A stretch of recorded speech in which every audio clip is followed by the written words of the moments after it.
I'm cooking you some potatoes. Hey guys, how are y'all doing? It's been a while. Oh my goodness, it's been a little bit. Oh no, wrong spoon. Okay, let's see this one. How are you all doing? I hope yous are having a good night. Yeah, I'm late getting dinner started. Till... Okay, hold on. I don't know if this is going to work or not. Oh.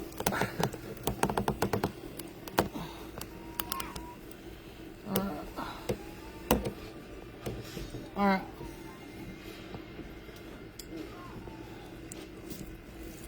We got a cast iron skillet.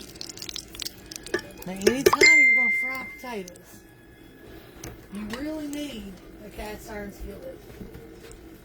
You can fry a potato in any skillet. Any skillet will work. But nothing will work as good as a cast iron skillet. So I want to get me a few handfuls of taters. Now, I don't always kill them. That's personal preference. Whatever you so choose to do. I did want killed ones tonight. But I do like them sometimes to kill on. It just depends on how the mood gets in this. But tonight I wanted like the real deal, like my mama and my granny.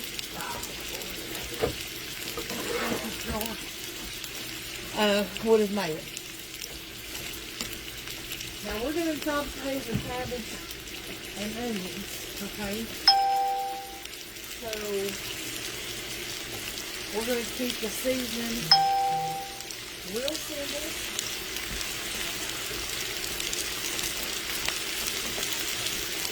We're just going to do salt, some sea salt,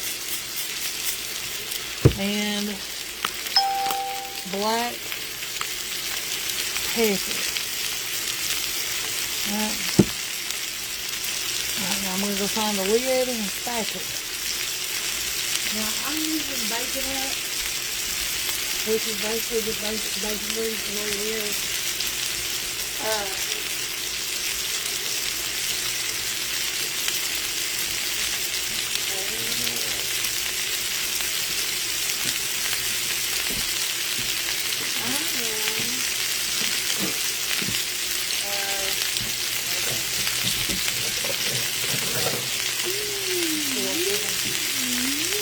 What is it? Are you just making really delicious? Just good doing it? I got cayenne. So, you just want to put it like a couple tablespoons of oil. Whatever you want to use on the bottom. And babe, see that round lid in the big strainer right there? There you go. Let me see if that's too big. Look at there, like a glove, baby. Like a glove. Alright. I always like to fry my potatoes in a skillet that has a lid. But not the whole time. Okay. Part of the time, we want them uncovered, and that's the first part. Whenever we're trying to get that crispy, we want to get some crisp on these, okay? Now, I'm going to cut up, I got a couple of these little sweet onions left. I'm going to toss them right in there. Where's your hand? So bad. It's really good.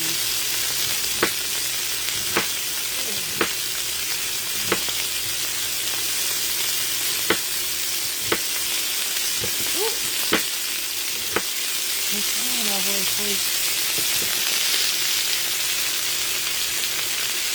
Nope. Big and small onions, I'm eating those.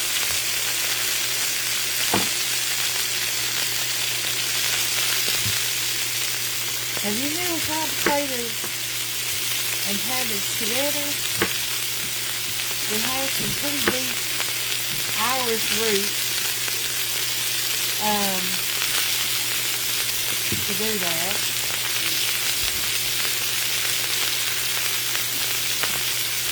But it really does have a great flavor.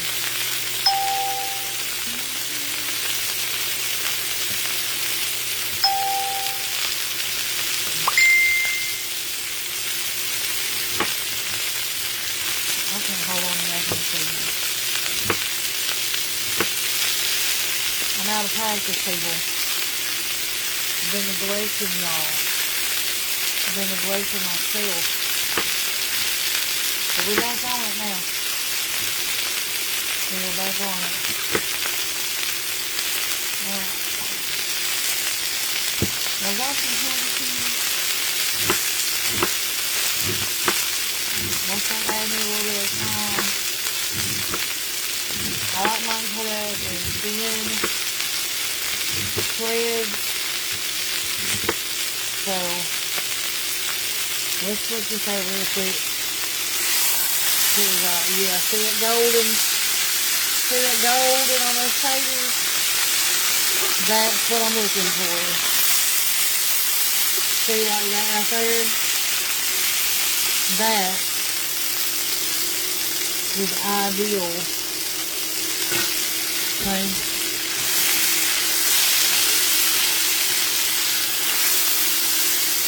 Hang on, honey. Now we start getting some pieces like that.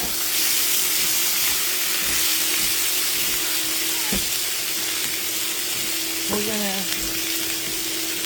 toss this cabbage on here like this.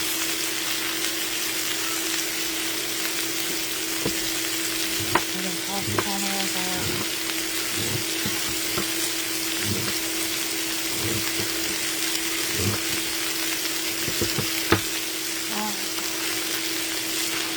Do that. So now this one put down quite a bit, so you can add, a little bit more than it looks like it's going to fit.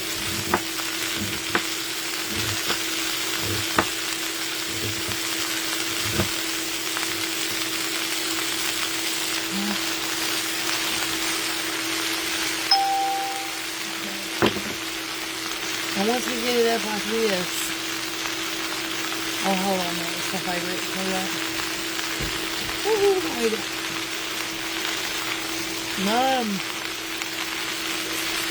Okay.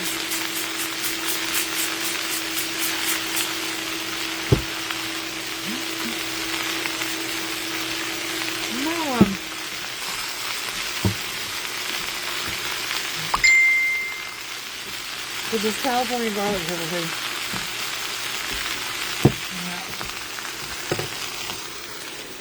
Now I've got this on pretty high heat. We're going to take it down a little bit. Like this. Now, our country style ribs are already, oh Lord, in the oven. They're finished. So we're going to take us a little, now ma'am, a little porch. Take us a little porch time. Hi buddy, you been playing in the mud? How come Dookie always stays so clean? And you're always so dirty. Oh, it's a little chilly this evening. It's our blackberry winter, I guess.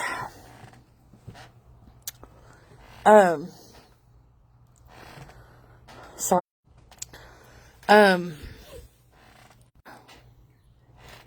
We're gonna let that cook for a little bit.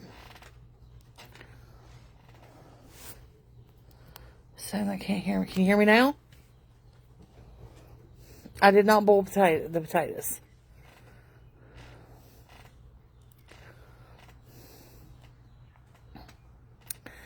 It does. It smells really good. We got the pork style, or the country style pork ribs in the oven.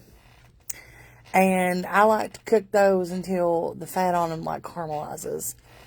And then I'm going to fry up this cabbage and taters and onions. And that's going to be dinner.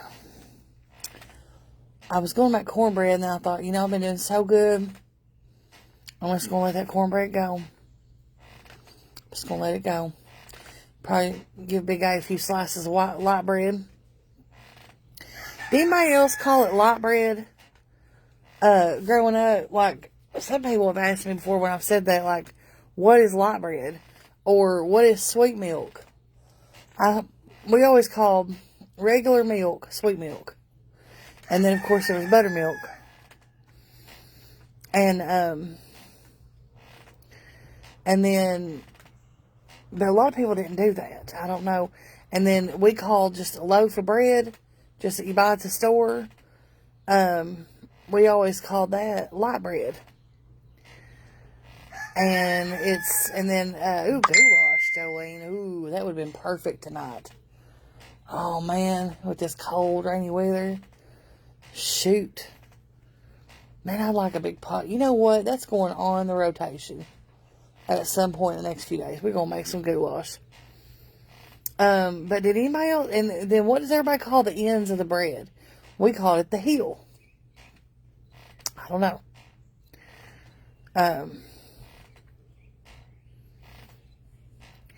Andrea, I love buttermilk too. It's pretty high in sodium, so I stay away from it. But now, did anybody else's mama or grandma or anybody, so my mom would have cooked this meal right here a lot. And then, of course, my mom made a pan of cornbread with air. I don't care. I don't care what she cooked for dinner. It came with cornbread. In a cast iron skillet. There was just one cast iron skillet. I've still got it. That was the cornbread skillet. And she just whipped up a batch.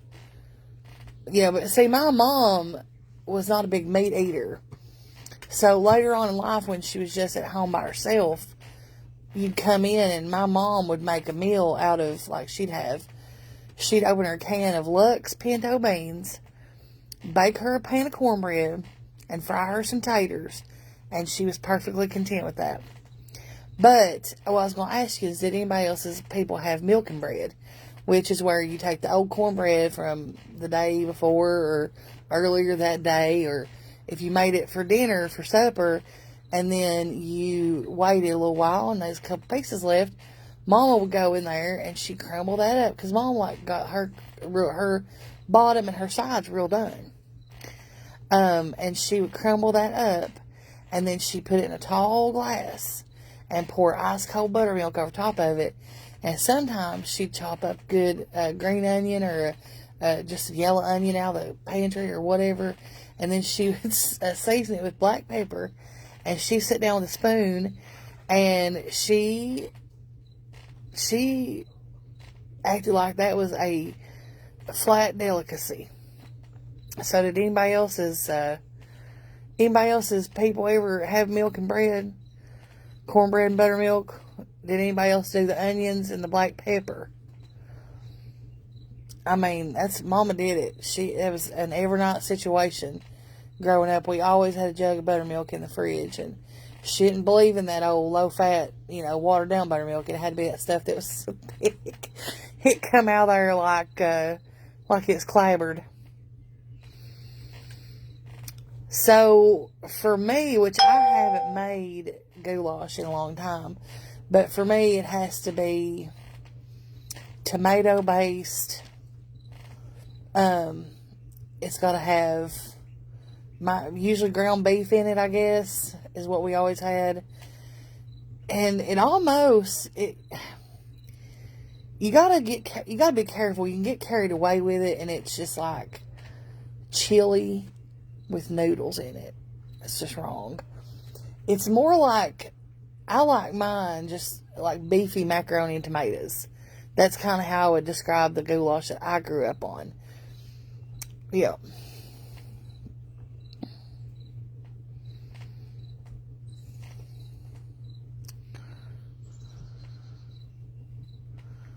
Yes, cornbread. I like my cornbread with a little bit of honey on it. We used to make at the restaurant that me and Anthony had.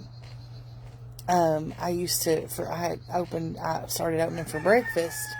And we did the full deal, you know, you could get eggs, bacon, sausage, gravy, biscuits, the whole thing. And one of the things that we did was we had cornbread pancakes. So basically it was a big old giant piece of fried cornbread that had just the smallest little dab of sugar in it. And then we served them stacked up too high. And it had like a few pads of melted butter on top of it. And then honey was the syrup. And let me tell you something, honey. I couldn't tell you. I've probably made enough of them to stack as high as this 100-year-old oak tree out here 2 or 3 times. Green peppers. Okay, Debbie. We may have had green peppers in our goulash too. I do remember something besides tomato. I'm pretty sure it may have been like tomatoes, onions, and green peppers, but I'm not sure. I don't know.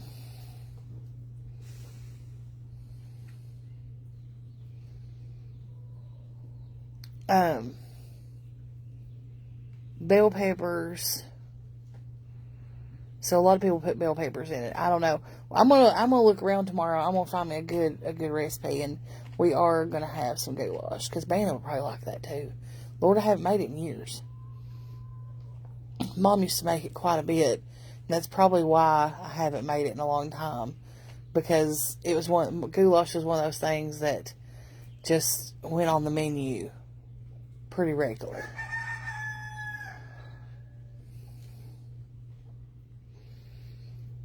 Celery in the goulash, I don't know.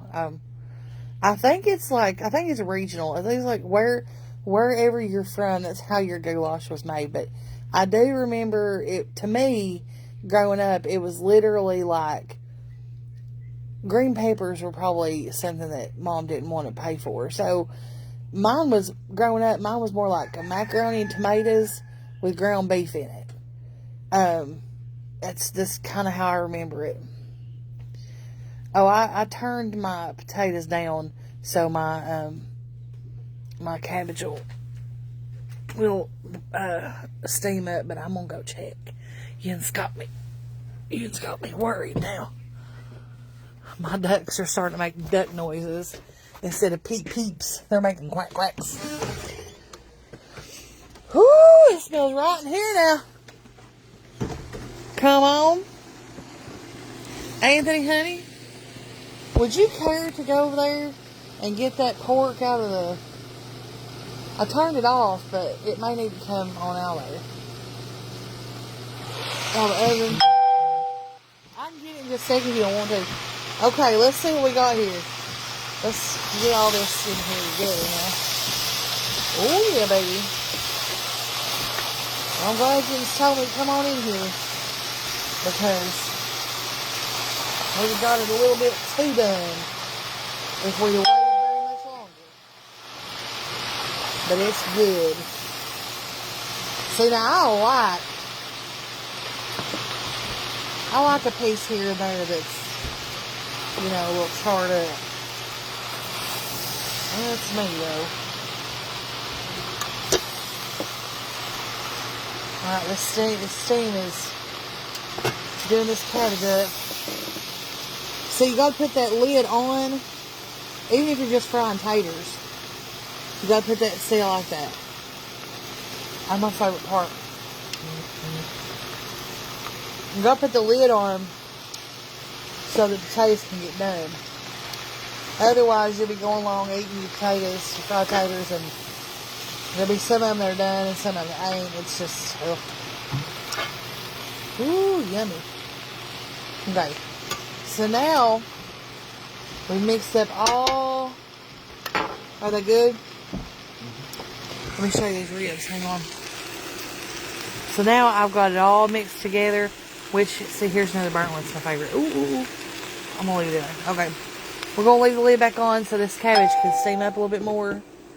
And I'm going to take you over here. And let's have a see about this pork rib. Oh, my Lord. My knee hurts. Now, these right here wasn't cut like I like them, but now, see this is what I'm talking about. Hold on. See that? See that fat right there? That is like, ow, it's hot. It's like it's caramelized. That's so good. And these are so tender, just falling apart. Yep. Well, that's it. So, everybody, that's what's for dinner tonight at the baker's. Fried taters with cabbage and onions and some country style ribs. Sounds pretty good, don't it? Anyways, I love yous, and I've sure missed cooking for you all. And I have, I've been kind of down. But now tomorrow we're gonna pickle eggs. I've got like 2 or 3 different ways I want to pickle eggs, and one of them is a mustard pickled egg. So we're gonna probably do that one tomorrow. Then we're gonna be doing a pickled beet egg, and we're also gonna do maybe a Cajun or an Asian style, which the Asian style I'm not sure about. It's got quite a bit of soy sauce in the recipe. Even reduced sodium soy sauce is, whew, it's a lot. But yeah, I'm getting ready to plate this up. We're about to have dinner. And so, I wish you was here to have a plate. But I will let y'all know how it turns out. Either way. I love yous, and I'll see yous all here in a little while. Yeah.